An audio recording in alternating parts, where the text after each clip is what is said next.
smoke weed every day.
Welcome to the Be Progressive Show. I am Brandon Neal, and it is 7 p.m. on Wednesday, February the 3rd, and we have got some crazy crap to talk about as always. So, what do we have tonight? Well, last night I did a clip on Mike Lindell, and he went on Newsmax, and the segment that he went on for was supposed to be about being suspended from Twitter. Just stupid, silly questions about Twitter account. That's all it was going to be. But the instant that video kicked off last night, Mike Lindell launched right into the Dominion voting fraud crap that he's, been spewing. And Dominion has been threatened by, or Newsmax has been threatened by Dominion that they will be sued if they do not stop this nonsense, baseless claims about Dominion. And so now it seems every time that anybody speaks the word Dominion on air on Newsmax, they have to read a little disclaimer. And this anchor just talked over him, and Mike Lindell wouldn't shut up about it. So he had to read the little disclaimer. He had to keep saying that that's all unsubstantiated, and eventually just got up and walked off, right? So I thought, well, he's pissed off Newsmax. I doubt he's back on there again. And the same day after that happened, he went back on Newsmax and tried to do the same segment that he was originally slated to do, except this time with a different person. And there's a lot of censor crying in here, so let's listen to this and see how this goes. They have canceled the MyPillow account of our good friend Mike Lindell. That happened just yesterday, in fact. And Mike, thanks for coming on the show. Good to have you again. Obviously, you were on the network earlier in the day. We made some waves there. We'll leave it at that. But you and Newsmax have always had a very good relationship. That was a nice veiled threat there. We've always had a good relationship, and you just stepped on our dick a few hours ago. Don't do that again.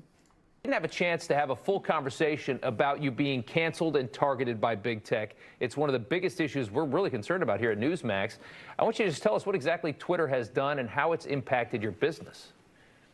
Well, they took down my personal one too, and then just yesterday, I actually put up on my Pillow account. I put down, "Hey you guys, here's what I posted on my personal. Why Jack took this down." And it was a nice letter from one of my employees because my integrity is getting attacked everywhere right now.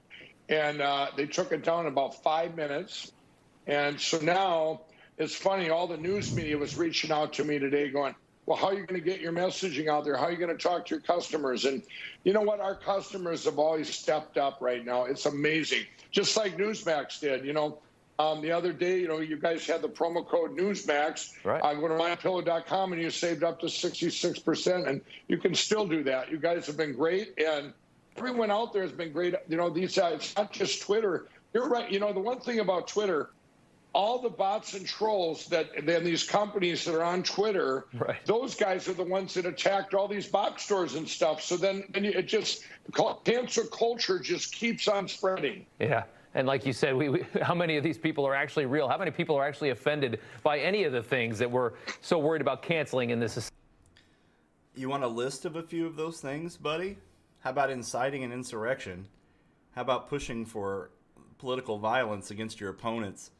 How about helping Donald Trump push a white nationalist agenda? We're not talking about people being censored on Twitter because they, said, fuck that guy or something, or like just ran their mouth about people and got banned. And that's not what's happening. Donald Trump was allowed for 4 years on Twitter to pretty much incite violence against other countries, threaten other countries with nuclear strikes. He, all the stuff that he did in 4 years. And Twitter let him break those rules, basically. I've been banned on Twitter before. And, it was over. I called like Laura Ingraham a bimbo, and that was my third strike. And the 2 strikes before that weren't much more egregious than that. And I got banned, like permanently suspended. But Donald Trump can go on there and say all the crazy crap that he wants. And up until the very final, minutes of his presidency, they were like, okay, we're finally going to do it. We feel he's incited an insurrection and we're going to ban him. But it's like, I don't want to hear these people like Mike Lindell and all the conservatives on Twitter complain that that you're being censored by leftist, this is somehow Democrats' fault, or this is somehow leftist social media companies. Dude, it's called the free market, and your message makes you toxic. And people and businesses do not want to do anything, have any dealings with you at all, because you are toxic. Now, does it matter whether or not you would be right or wrong? It doesn't matter. If they don't want anything to do with you, they don't have to have anything to do with you. Could be 100% right or 100% wrong. But the problem is, you're toxic. Your brand is toxic. This whole like Trump fraud election stuff is toxic, and you're not going to be allowed to spread misinformation about elections. You're not going to be allowed to spread misinformation about COVID. You're not going to be able to do these things. And it's nobody's fault but your own. The reason that you're in the situation you're in is your mouth and nobody else's. So after Mike Lindell went on and tried to talk about that, I'm very surprised they allowed him back that same day. And he kept his mouth shut that time because somebody behind the scenes told him to keep his damn mouth shut about Dominion and don't even utter that word. So, you want to act like that, then that's what's going to happen. So let's see what else we've got here. Got some good news on the front of marijuana. Looks like the Senate Democrats are fucking finally considering a cannabis reform, which will make it legal. A group of Senate Democrats on Monday said it's committed to comprehensive cannabis reform, called for the end of the federal prohibition of marijuana. It's led by Schumer, along with Cory Booker, Ron Wyden, and I'm surprised that Schumer's on this, really. And Booker takes a lot of money from the pharmaceutical industry. So I'm pretty surprised, really, that either one of those people had anything to do with this. But I'll take it. Quote, the war on drugs has been a war on people, particularly people of color. Ending the federal marijuana prohibition is necessary to right the wrongs of this failed war and end decades of harm inflicted on communities of color across the country, end quote. So hopefully we move forward with this and actually do it this time. There's been talks in the past, but we now are in a better position, and I think maybe this, we can get this done. But I'm not going to hold my breath. I've seen it come up and you think it's got traction and you think it's going to do something, and then it doesn't, So we'll see what happens with that. But, it's just silly at this point to be, there's absolutely, it doesn't, no proof at all that marijuana does any harm to people, really at all. There are side effects. If you smoke an enormous amount of marijuana, there are side effects to it. Of course, there's side effects to anything. But saying that marijuana is more dangerous than cigarettes, is more dangerous than alcohol, or as it is currently classified federally, it is equally as dangerous as heroin, which is a complete and utter fucking joke. It's not even close. That's kind of like saying one cigarette is just as bad as heroin, just as addicting and just as bad for you. So we have all these things that are legal that are much, much more dangerous to your health than marijuana. And it's time that ended. It's time that we wake up and realize that this was all this Nixon bullshit that started all this stuff with marijuana. And I can't believe that it's drug out this many decades and with all the proof out there that it is not harmful, that we still are in 2021 trying to fight to make it legal. Now, it's good that a lot of states have made it legal. I live in Indiana. They will never make it legal, ever. And I thought, Republicans love their money. They're greedy.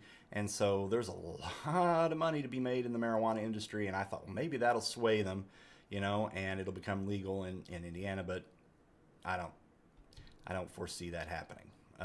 I think that Indiana would probably hold out until they absolutely couldn't hold out anymore. And then when it was made federally, they would have to. But Illinois, which is right next to Indiana, they are legal. Michigan, which is right above Indiana, and they are legal. And so really people in Indiana, even if you live in Indianapolis, the closest place to go is maybe an hour away. It's like an hour, 10-minute drive over into Illinois. And they have a pretty lax state laws in terms of how much an out-of-state person can have. You can buy quite a bit. So people just go there. They're not allowed to bring it across state lines. That's illegal still, but of course. And, they say it's because it's right there on the state line of Indiana and Illinois is from people from Indiana. So, these states here and there are slowly going to come around, and then you're going to end up in a situation like Indiana where we're going to be surrounded by states that are all legal and we're not, So then it's like it might as well. And you might as well be making the money off of in Indiana, considering the taxes for it in Illinois are outrageous, So you could be making money, but you choose not to because you're stupid, or you're protecting the pharmaceutical industry and the tobacco industry. Honestly, both have been fighting tooth and nail against marijuana for a very long time, and it's time to end this shit. We have to move on. So, all right. Anyway, let's move on here. Are you stuck? I know I'm not stuck. I'm just tired of listening to your ads. So, we were talking about Mr. Mike Lindell and the whole Twitter censoring thing. I should have done this story after it, and I didn't. But this is Fox News. Talking about Twitter has released a new program that is called, if I can remember the name of it, Bird something, and I can't remember, Bird Watch, I think. They'll say it in here. And I don't really know where they're going with this. It doesn't seem to make a lot of sense to me, but they are basically saying that there's going to be an option underneath tweets. If it gets, I don't know if they flag it or if it's just literally going to be on every tweet, but there's going to be a place where people can correct, if it's wrong, if it's misinformation, there's going to be a place that people can correct it. But I'm like that, they just do that in tweets, but I don't fully understand what's going on with that yet. So let's watch this little Fox clip and let them cry about it for a little bit. Approach to combat misleading information on its platform. All right, the new engine and the new feature called Birdwatch allows users to add notes they think are needed to add context to any tweet, including news outlets, reporters, and elected officials. I thought that was under comments already. But will this just lead to more censorship online? Here to react, biotech entrepreneur Vivek Ramaswamy. He joins us from the West Coast. Vivek, good morning to you. Morning. Okay, so don't know exactly why Twitter is coming up with Birdwatch, where anybody can say, hey, I don't think this is accurate, and can attach their own notes that will be visible eventually to everybody. What are they doing here? Yes, so if you trace back to what happened a couple of weeks ago, what we saw was actually the liberal wing of government, liberal wing of Congress, delegating to these social media companies the dirty work that they couldn't directly do under the Constitution. That was the work of censorship. Not only President Trump, but hundreds of conservatives had their accounts purged after what happened on January 6th. So that was step one. These companies took criticism, they took heat. So now, of course, we see step two, where they're now delegating that dirty work to their own users, who now aren't going to debate each other, but are going to try to cancel one another. And I think it's incredibly divisive. I want to get your reaction to Twitter's statement. They say the reason we're pursuing Birdwatch is because we've heard people say that context may be more impactful when it comes from the community rather than Twitter or any singular institution. Our hope is to provide a dedicated channel for these types of contributions people are already making through their own replies, quote tweets, and reports to us. So let me play devil's advocate. If someone, we saw when we were introducing you, there was someone that posted whales are not real. So then someone else would post that's not true, and here's the information you need to know. Don't you get both sides of the story? Well, look, how is that different than ordinary debate in the way these social media sites worked before? Exactly. The reason it's different is it steers us towards cancel culture on steroids, right? We're no longer debating directly about the ideas. That's a good thing. People being exposed to ideas that are different than their own, that's what the heart of free speech is all about. This is different. This is about debating who should be permitted eventually to speak or who ultimately should be on the road to having their voice canceled. That's a different kind of debate. It's a divisive debate, and it perverts the kind of debate we're actually supposed to be having about the ideas themselves, if that makes sense. And for the record, Ainsley did not post that whales aren't real, because we all know whales are real, we think. You say. Have a good consensus. But Vivek, go ahead. Yeah, it's just, there's not enough information about this yet to see how this is going to play out. I went to Twitter and looked it up, and there's a brief, couple paragraphs from the vice president or whatever about it. And that's pretty much what they said there. Is pretty much what it says on the Twitter thing. And I don't understand how this is going to be helping people or doing anything. But of course, Fox has to spin this in, more censorship. It's the left, and he's saying there that the government pressured the social media. No, they didn't. The free market did, dude. They don't want you on their platform because you spew horseshit, so they pull you off. That's not the government doing that. That is a private business doing that. So anyway, that's what's coming up on Twitter, it appears. So I pulled this article so we could all see it. I'll do full screen so you can see a little better. But they have a video here that literally doesn't work. It doesn't do anything. So basically, that they say Birdwatch allows people to identify information in tweets that they believe is misleading and write notes that provide informative context. We believe this approach has the potential to respond quickly when misleading information spreads, adding context that people trust and find valuable. Eventually, we aim to make notes visible directly on tweets for the global Twitter audience, when there is consensus from a broad and diverse set of contributors. In the first phase of the pilot, notes will be only visible on a separate Birdwatch site. On this site, pilot participants can also rate the helpfulness of notes added by other contributors. These notes are being intentionally kept separate from Twitter for now, while we build Birdwatch and gain confidence that it produces context people find helpful and appropriate. Additionally, notes will not have any effect on the way people see tweets or on our system recommendations. So, I mean, they're just going, they're trying to go with the Wikipedia approach of just having users edit their own stuff, and I just, maybe they have a better, idea of what's going on here, or how to fix this or what this is going to do. But to me, this doesn't really make a lot of sense yet. We'll just have to see where it, shakes out. But all right, let's move on. Oh God, we have to talk about Charlie Kirk. And boy, do I hate talking about Charlie Kirk, but, we got to do it. So he has went on to complain here about, on Newsmax, of course, to complain that Stacey Abrams was nominated for the Nobel Peace Prize for her activism and reaching voters and voter outreach and all of that she did in Georgia. And I will, I've said it in the past, I'm not a fan of Stacey Abrams as far as her policies. I don't really care for her politically. But what she did with getting people out to vote in Georgia and flipping Georgia blue definitely was something that she deserved credit for. So let's listen to Charlie Kirk cry about it a little bit.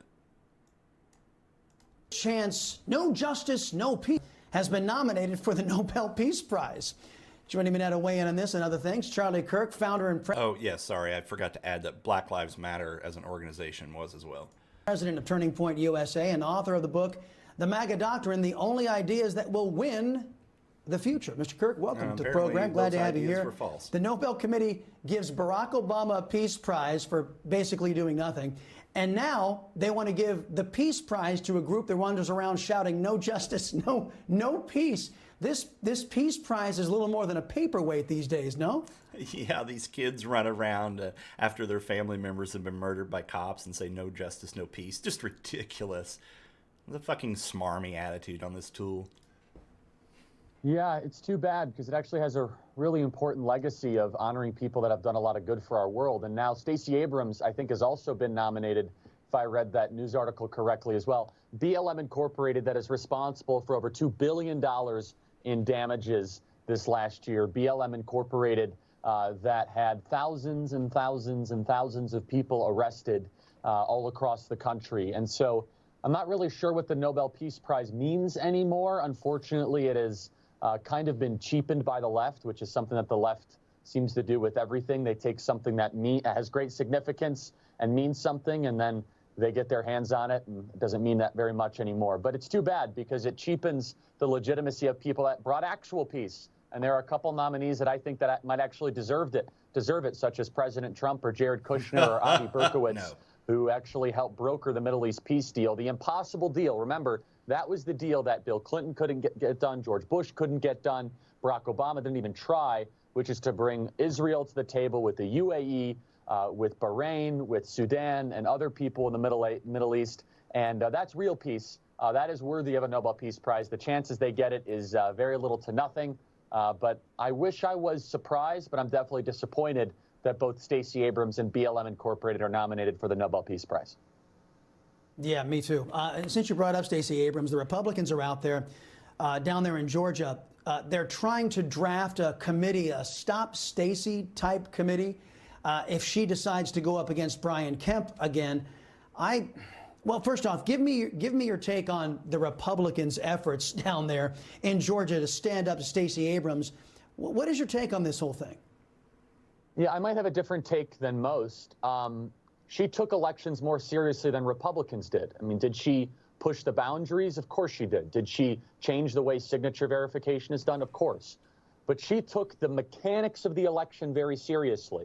And if Georgia Republicans think they're going to get back in power by focusing just on Stacey Abrams, they're going to lose. They tried that with Jon Ossoff and Raphael Warnock. Instead, why don't they take elections as seriously as she did? Why don't they go register new voters? Why don't they go worry about voter identification and signature verification? Instead, just trying to go up against Stacey Abrams, I think, is a fool's errand if it's just about going against her politically. And by the way, I say this as someone who couldn't disagree with Stacey Abrams more on policy, but I respect her commitment to trying to turn a once Republican state into a liberal wasteland. She's done a really good job of it. And they voted for Joe Biden. They have Raphael Warnock and Jon Ossoff. And so if Republicans are just going to be against her at all costs, and they think that's going to be their way to get back into power or keep Brian Kemp, who has a very low approval rating, in power, I think that they have to re-examine that. Instead, take the election seriously like she did. That's why she's being elevated on a national platform. There's something maybe you could learn from her. Yeah, don't get mad at Stacey Abrams. She was the one who went into a couple of weak Republicans, made them sign a consent decree because they were weak. That's exactly right. She took advantage of a weak opponent, Raffensperger and Brian Kemp, and she did everything she could to deliver for her constituents. And it's too bad that Raffensperger and Kemp can't say the same for Republicans. Am I wrong? I agree. And look, she's probably going to run for governor. If you just make it a referendum on let's stop socialism, well, that's what Kelly Loeffler and David Perdue did, and they lost. Instead. Wait a minute. Stop Socialism is Turning Point USA's only talking point. That's literally the only. They hold rallies that with banners about stopping socialism, and that socialism. They make T-shirts that say socialism sucks, and that's Charlie Kirk's entire plan is just to complain about socialism and misdirect, and misinform people on socialism. That's it. That's his whole thing. And now he's saying, well, if they just concentrate on fighting socialism, they're going to lose. Yeah, they are, because you're dumb and people have realized it. Go run appealing grassroots candidates. Go change the way elections are actually done. Bring the Florida model in, where you have strict signature verification requirements. Change the way that voters can be registered to vote. Change the way that you count the ballots, and make it, of course, always in the pursuit of voter integrity. That's what I think at Georgia Republicans' energy should be on.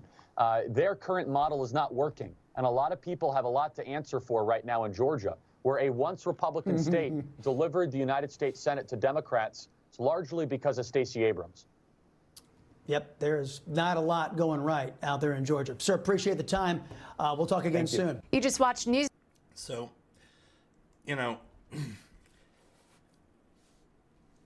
they're basically saying that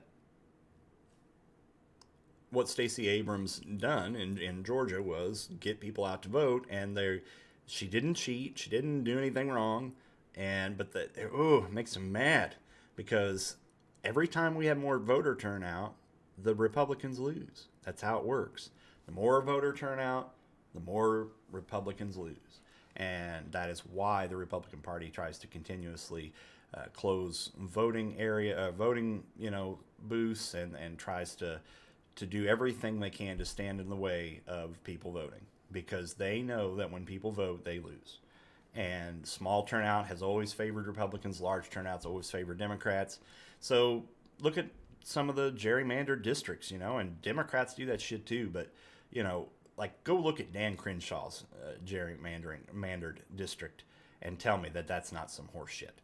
So all these people, they're just jealous because in Georgia, they turned out to be a little bit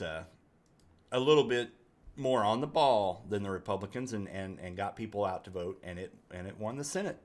And I was kind of surprised that segment went the way that it did with Charlie Kirk and the other tool guy there. I don't know his name. They actually were like praising her pretty much the entire time. I thought they were just going to complain about Black Lives Matter and for the whole time, but like, sorry, Stacey went out there and kicked the shit out of you in Georgia, and they at least recognize that. So anyway, moving on. So we have Steve Bannon back in the news, and it says that Trump's pardon for Bannon could be useless because New York investigators are considering state charges for Steve Bannon. So basically what Steve Bannon did and was convicted for was he was defrauding Trump supporters. He was scamming them and saying that the fund was for the border wall and all this, and basically none of it went to that. It was all, he blew all of it. And so they did prosecute him, and then Trump did pardon him. And so, of course, he was out after the pardon with his smirk on his face and thinking that he won. Well, the Manhattan District Attorney's Office is weighing whether to bring state court case against him, who he was indicted on federal fraud charges for his role in the fundraising scheme to build the border wall, but received a last-minute pardon from Trump. So are we going to actually, do this? I hope so. I mean, clear cut. You did it. You were convicted. And then a corrupt president, pardoned you. And so now we're going to have to hold you to the state level. But these two turds right here, a couple of losers, man. Big time. So let's hope that happens. Yes, I wanted to talk about this whole AOC. AOC basically went on Instagram Live and was talking about being a sexual assault survivor and that she felt threatened by the Capitol Police, what turns out to be the Capitol Police. And that has, for some reason, really set off the right. And they're going to do a clip here about it. So let's take a listen to this. I've seen Kevin McCarthy pull someone aside before for a talking to, and that representative that I last saw him do that to was Representative Ted Yoho of Florida. And what Kevin McCarthy did was that he pulled him aside to essentially excuse his behavior, to allow it and to abet it. When I hear that Representative McCarthy is going to pull a member aside who has made white supremacist sympathizing comments, the thing that I think is, what is he going to tell them? Keep it up? Okay, joining me now is former Florida Congressman Ted Yoho. Congressman, welcome to the Chris Salcedo Show. It's great to see you. You know, in her conversation over there on MSNBS, AOC said you supported racist comments. Do you know what she's talking about? No, I don't, Chris, and thanks for having me on. And, you know, my former colleague from New York, you know, kind of lives in a different universe. And I would encourage her to get out and visit the country, visit this great nation of ours, and see what it is. You know, my interaction with her, the last one I had, and she's saying Kevin McCarthy would not hold us accountable. There's nothing to be held accountable. She made a false claim about a conversation I had and changed the narrative, Chris. That narrative she took from her policies advocating for getting rid of the police force 100%. You know, the world was going to end in 12 years. We've got to get rid of the cattle. The Custom Border Patrol agents were making detainees drink out of the toilets. Were all lies. Yet, except those are all straw man arguments, except for the toilet thing actually did happen. So, you know, moron there can lie all he wants, but she's right on that. When I had my interaction with her, it was to question her policies, strictly her policies, advocating for shoplifting that it was okay. No, he accosted her on the steps of the Capitol building, basically cursed at her and, you know, call her different names and whatever. So, you know, he can get up here and lie all he wants, but we know what happened. And she changed that into a narrative of misogyny, racism, patriotism, afraid of ascending women. And there's a word that this is the word of the day. It's called sophistry. And what sophistry is telling a lie so passionately to get people to believe in it. And I think she believes in that stuff. And, you know, you talk to people today, I have a lot of conservative black friends, Hispanic friends, Asian friends, and you ask them about racism, and they said, you don't have any of those friends, bud, trust me. Are you kidding? It's nothing like it was, you know, Civil War, the 1960s, and we've become a better nation. But they want to take us back there so they can divide this nation. No, I'm with you. Look, Congressman, here's what's really going on. The last time I experienced somebody the likes of... So they're just going to continue to go on for another, you know, 5 or 6 minutes there about how awful AOC is and all that. And the one thing that, you know, I do want to bring up as far as, before we move on to the next story here, if this page will ever load, is, you know, they get up there and they act as if AOC is the left version of Marjorie Taylor Greene or some of these other extremists that are on the right. This is something that the media, the mainstream media, just fucking loves to do and has done for decades. And it's also something now that the Republicans are trying to do in this situation, is they're trying to equate everything. It doesn't matter how bad our side is, because the other side has always done something just as bad, if not worse. So when it came to the Capitol insurrection, they laughably tried to associate that or equate that with Black Lives Matter movements that are protests or what turned out to be riots in some cases. They're trying to equate those two things. The violence on the left and the violence on the right is wrong either way and should have never happened. But let's look at let's just stop and take the two incidents that happened. We have the Black Lives Matter civil unrest because of cops basically killing black people for no reason. The George Floyd thing is what really kicked it off. It's not a here and there bad apple situation. This is a policing culture problem. It's a systemic police culture problem. And they had a, you know, damn good reason to be out in the streets protesting. Now, they should not have, you know, burned buildings or police stations. And, you know, I don't support that. And I don't think anybody on the left or the right supports that kind of violence. But they had a damn good reason to be in the streets and to protest. Okay. You know, so now let's look at the Capitol insurrection. The reason that Trump supporters stormed the Capitol insurrection is because Donald Trump lost a fair election by millions of votes and they couldn't fucking handle it. That's it. That's it. So we had a good reason for the Black Lives Matter people to be out. Now, I'm not excusing the behavior that was done on the left as far as burning places and, you know, tearing into businesses. But we've had a lot of actors that were, you know, come to find out we're trying to actually like incite this, like the cop that was breaking the windows, and then his ex-wife, you know, called him out, and he was a Trumper, and he was trying to incite a lot of that.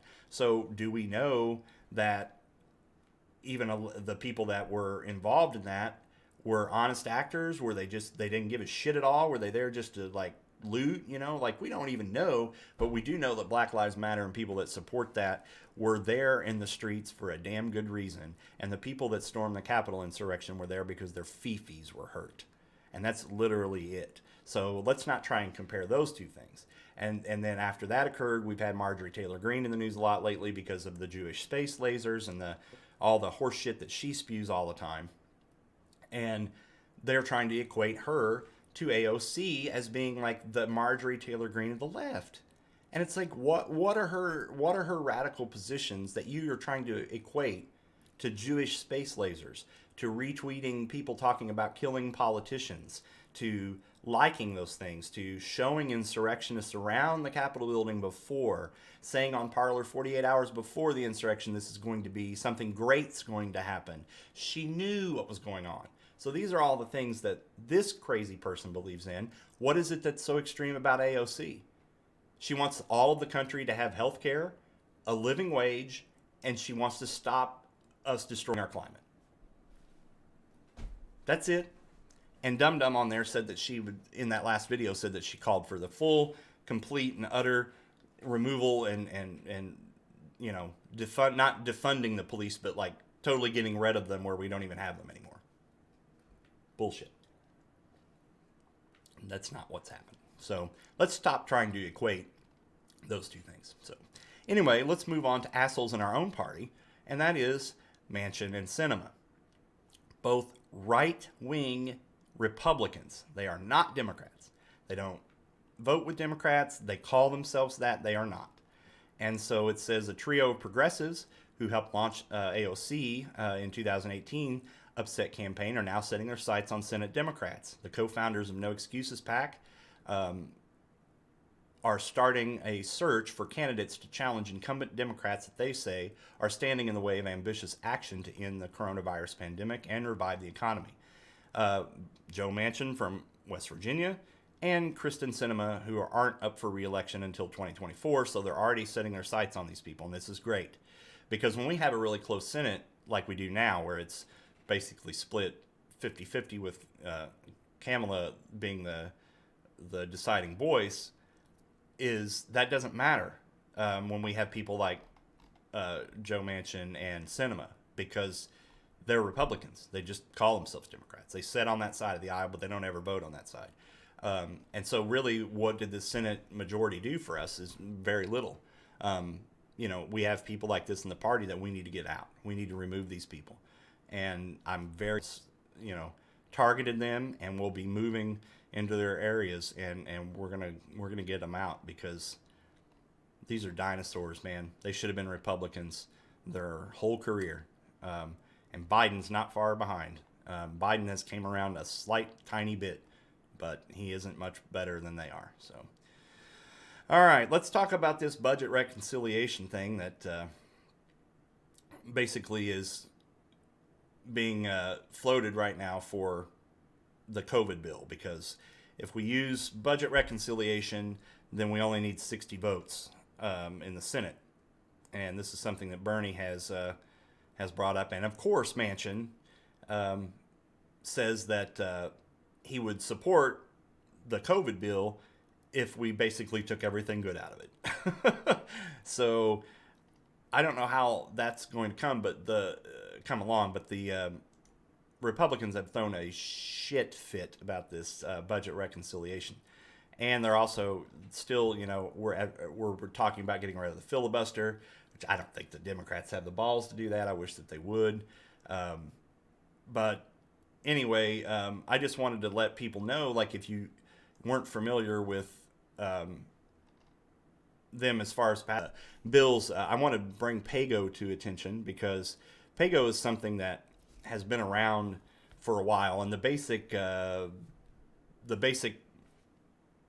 premise of PAYGO is saying that any bill that we introduce must be neutral in terms of spending, or if not, then you have to derive the funds from a pre-existing, a pre-existing organization, or not organization, but funds, I guess you should say. So, like, in this case, they're saying that if we do use the budget reconciliation to get COVID relief, that they're saying that now we're going to have to cut, it'll end up cutting Medicare, because we're going to have to pull money out of it. Now, this Barack Obama is the one that had, on the 12th in 2010, had signed PAYGO back into law, and it's, you know, it really needs to go. And Medicare for All is never going to come to fruition without getting rid of PAYGO. And this is something that we need to get rid of this to do the things that we need to do. So wanted to bring that up. But anyway, got to wrap it up for tonight, folks. Make sure everyone's back tomorrow Thursday, 7 p.m., Monday through Friday, Eastern Time. Please like, subscribe, comment, share. If there's anything in here that you thought was interesting or you want your friends, please share those. When the right people share those videos, I get a lot more views and a lot more subscriptions. So appreciate everyone watching, and we will see everybody tomorrow night at 7 p.m. This is the Be Progressive Show, and I am Brandon Neal.